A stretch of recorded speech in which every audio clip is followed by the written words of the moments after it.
Alam mo ba kung gaano kalaki ang pagkakataon mo sa Facebook? Hindi lang ito simpleng app, isa itong napakalaking platform na may billion-bilyong users. Sa buong mundo, ang Facebook ay may mahigit 3 billion users. Isipin mo yon, billion. Hindi lang libo, hindi lang milyon, kundi billion ang posibleng makakita ng content mo. Pero ito ang reality. Hindi ibig sabihin na nag-post ka ngayon, makikita agad ng 3 billion people ang content mo. Hindi ganoon gumagana. Ang totoo, nagsisimula ka sa maliit. Pwedeng 10 views, 50 views, or 100 views. At minsan parang nakaka-frustrate kasi pakiramdam mo ang liit. Pero ito ang hindi nakikita ng karamihan. Hindi mo kailangan maabot ang lahat. Kailangan mo lang maabot ang tamang audience. Kasi kahit 1% lang ng 3 billion, alam mo kung ilan yon? 30 million people. At kahit 0.1% pa lang, that is 3 million pa rin yun. Ibig sabihin, kahit sobrang liit na percentage, napakalaki pa rin ng potential mo. Ngayon, bakit hindi umaabot sa ganung numbers ang karamihan? Number 1, consistency. Maraming creators ang sumusuko agad. Nag-post ng ilang beses tapos kapag walang resulta, titigil na. Pero ang growth sa Facebook hindi instant.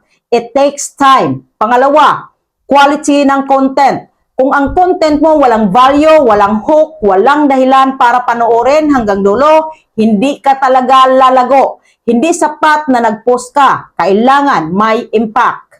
Pangatlo, watch time. Dito pumapasok ang pinaka-importante. Hindi lang views ang labanan, kundi kung gaano katagal ka pinapanood. Kapag mataas ang watch time mo, mas pinapakita ng Facebook ang content mo sa maraming tao. Pang-apat, relatability. Kapag nakaka-relate ang audience sa content mo, mas nagtatagal sila, mas nag-i-engage sila, at mas lumalawak ang reach mo. Kaya importante na alam mo kung sino ang kausap mo. At panglima, algorithm. Yes, may system ang Facebook. Kapag nakita niyang pinapanood ang video mo, ini-engage at may value, itulak niya ito sa mas maraming audience.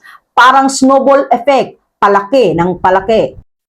Kaya ito ang mindset na dapat mong tandaan. Hindi mo kailangan maging viral agad. Ang kailangan mo ay maging consistent, maging strategic, at mag-focus sa tamang ginagawa. Kasi bawat post mo may chance na makita ng mas maraming tao. Bawat video mo may potential na magbago ng buhay. Hindi lang ng audience mo, kundi pati ng sarili mo. So, wag mong maliitin ang maliit na views. Wag mong i-ignore ang 10 viewers mo. Kasi dyan, nagsisimula ang lahat. At tandaan mo, ang Facebook ay hindi lang platform ng libangan.